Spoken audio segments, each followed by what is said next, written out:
मैं doctor L N. Verma, faculty of commerce,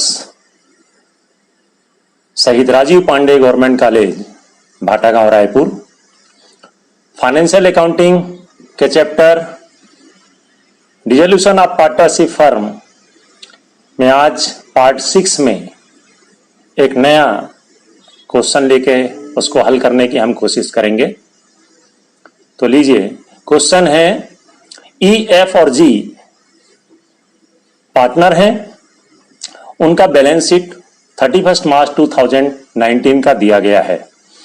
balance sheet का अवलोकन करते हैं तो लायबिलिटी साइड में दिख रहे हैं क्रेडिटर्स, बिल्स पेबल, देय पत्र।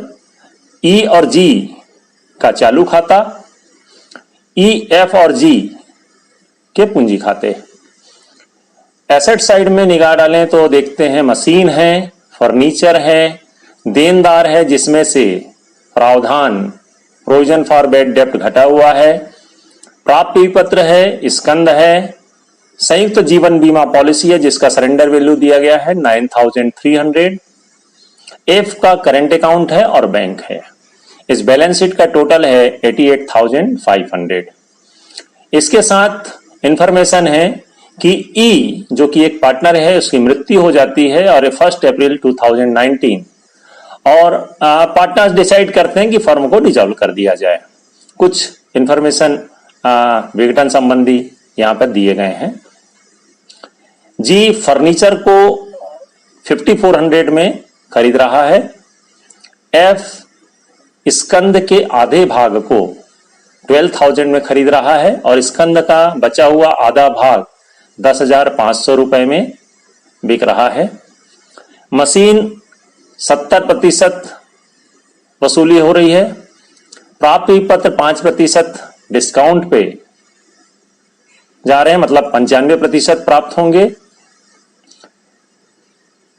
20% अमाउंट ऑफ डेटर्स, देनदारों के 20% जो राशि है वो डूब रही है, अशोध्य हो रही है, मतलब 80% अमाउंट उनसे प्राप्त होगा। संयुक्त जीवन बीमा पॉलिसी जो है वो 24,000 रुपए उससे मिल रहे हैं। एक 2,500 रुपए की लायबिलिटी है जिसका पेमेंट किया गया है, लेकिन ये फर्म की पुस्तकों में दिख नहीं रही है, अभी है नहीं बैलेंस शीट में। ये इसको कंटीजेंट लायबिलिटी कहते हैं। क्रेडिटर्स पेड एट 5% डिस्काउंट, देनदारों को 5% कटौती पर भुगतान किया गया, मतलब 95% भुगतान किया गया और समापन के वे 1,800 रुपए हुए हैं।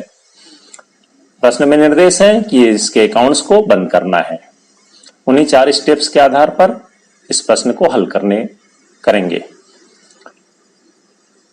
इसमें से जो मशीन है, फर्नीचर है और देनदार अपनी ग्रॉस अमाउंट 15,000 के साथ, इसमें हम प्रोविजन को शामिल नहीं कर रहे हैं। प्राप्ति पत्र, स्कंद और संयुक्त जीवन बीमा पॉलिसी, इसको इन सभी को इनके अमाउंट के साथ हम ले आ रहे हैं रियलाइजेशन अकाउंट के डेबिट साइड में।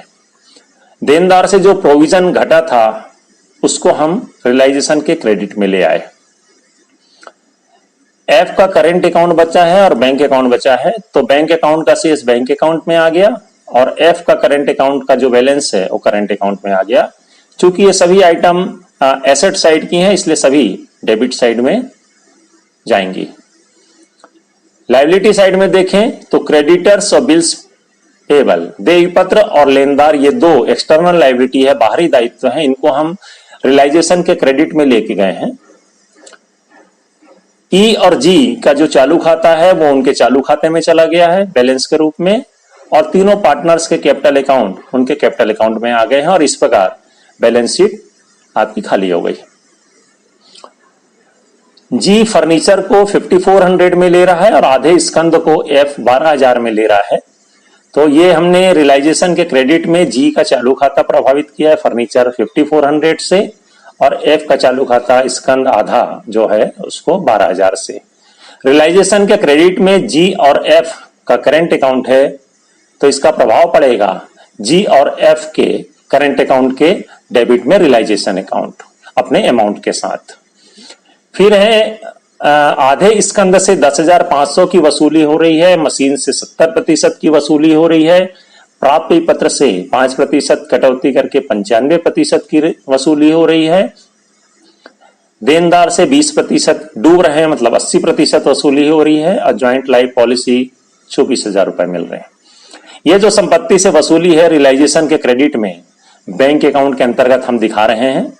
देखिए रियलाइजेशन के क्रेडिट में bank account realised from assets, machine जो है 23,750, इसका 70% 16,625, प्राप्ति पत्र है 3,500 के, इसमें 5% कटौती करके 95% वसूली हो रही है 3,325, देनदार 15,000 के हैं, इसका 20% डूब रहा है, 80% वसूल हो रहा है 12,000, स्कंद 28,060 रुपए का था, जिसका आधा भाग मतलब 14,030 रुपए का वो एफ टेक ओवर किया है, बाकी जो बचा हुआ है 14,030 रुपए उसको बेचने से 10,500 रुपए वसूल हो रहे हैं, और संयुक्त जीवन बीमा पॉलिसी 24,000।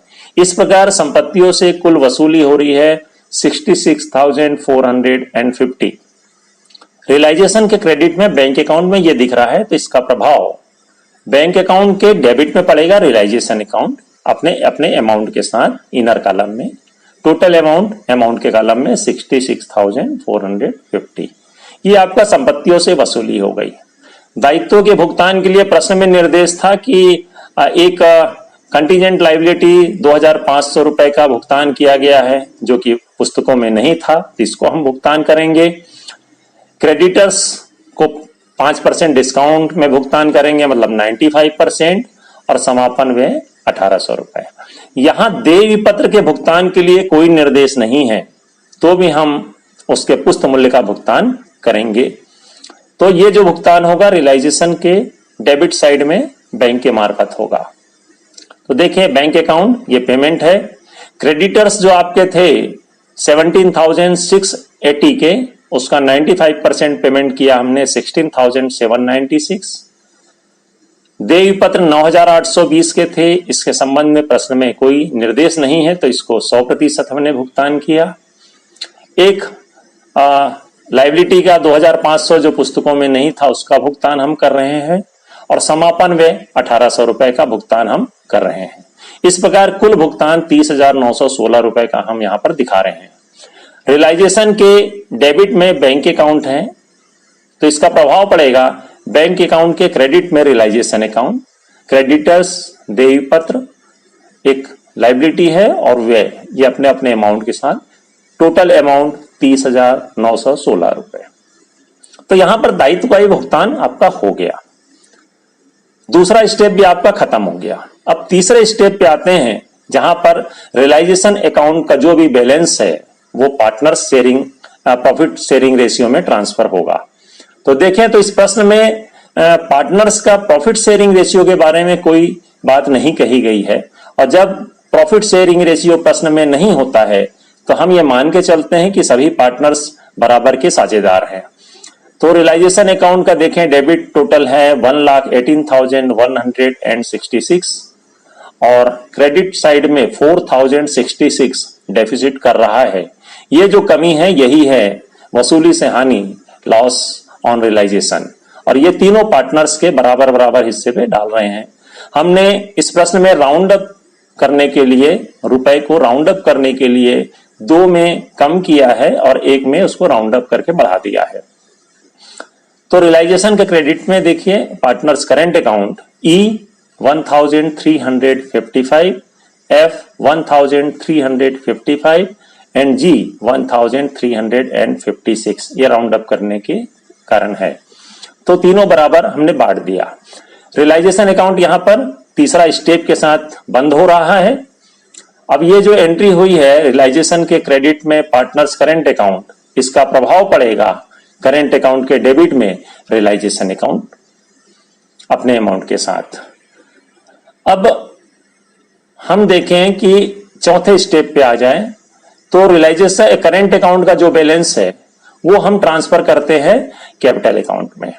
तो देखें तो F और G इनका डेबिट बैलेंस आ रहा है एफ का 15,725 एंड जी का 356। इसको हमने पार्टनर्स कैपिटल अकाउंट में ट्रांसफर किया। तो एफ और जी के करंट अकाउंट के क्रेडिट में एफ और जी का ही कैपिटल अकाउंट है, तो इसका प्रभाव पड़ेगा एफ और जी के कैपिटल अकाउंट के डेबिट में एफ और जी के करंट अकाउंट का अपने अमाउंट के साथ। तो एफ और जी का करंट अकाउंट यहां पर बंद हो गया। देखें ई का, तो ई का क्रेडिट बैलेंस निकल रहा है, वो उसके कैपिटल अकाउंट में ट्रांसफर होगा 8,245 और यहां पर ई का करंट अकाउंट भी बंद हो रहा है।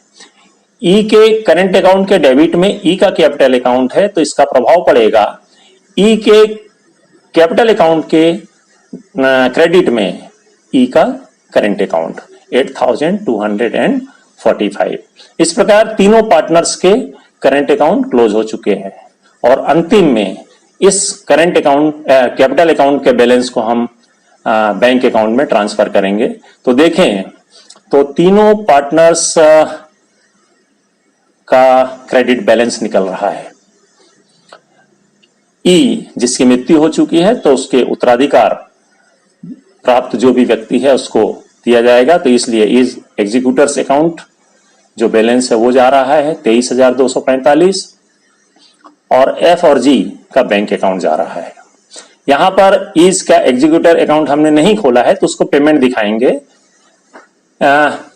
ई के कैपिटल अकाउंट के डेबिट में ई एग्जीक्यूटर अकाउंट है, तो इसका प्रभाव पड़ेगा ई का एग्जीक्यूटर अकाउंट खुलेगा और उसके क्रेडिट में इज कैपिटल अकाउंट जाएगा, तो वहां पर उसके फिर डेबिट में हम बैंक अकाउंट दिखाएंगे। तो अर्थ वही है कि यहां पर बैंक अकाउंट दिखाएं या वहां पर बैंक अकाउंट दिखाएं, वो बैंक के मार्फत ही सब चीज होना है। तो ये जो पार्टनर्स कैपिटल अकाउंट का तीनों का बैलेंस है, इसको हमने बैंक अकाउंट में ट्रांसफर किया इन अकाउंट के अमाउंट के साथ। तो यहां पर तीनों पार्टनर्स के कैपिटल अकाउंट क्लोज हो रहे हैं और बैंक अकाउंट पे देखें तो E executor account 23,245, F capital account 2,275 and G's capital account 11,644। सभी अकाउंट क्लोज हो चुके हैं। बैंक अकाउंट का टोटल देखते हैं तो दोनों साइड का टोटल बराबर है, अर्थात 68,080 और इस प्रकार फर्म की सभी पुस्तकें बंद हो गई हैं। साझेदार की मृत्यु होने पर उसके उत्तराधिकार का हमने खाता यहां पर नहीं खोला है, लेकिन वो खुलेगा और यहां पर बैंक के मार्फत जैसे कैपिटल अकाउंट का पेमेंट होगा वैसे ही यहां पर पेमेंट उसको किया जाएगा। मुझे आशा है कि यह पार्ट भी आपके लिए बेनिफिशियरी साबित होगा। धन्यवाद।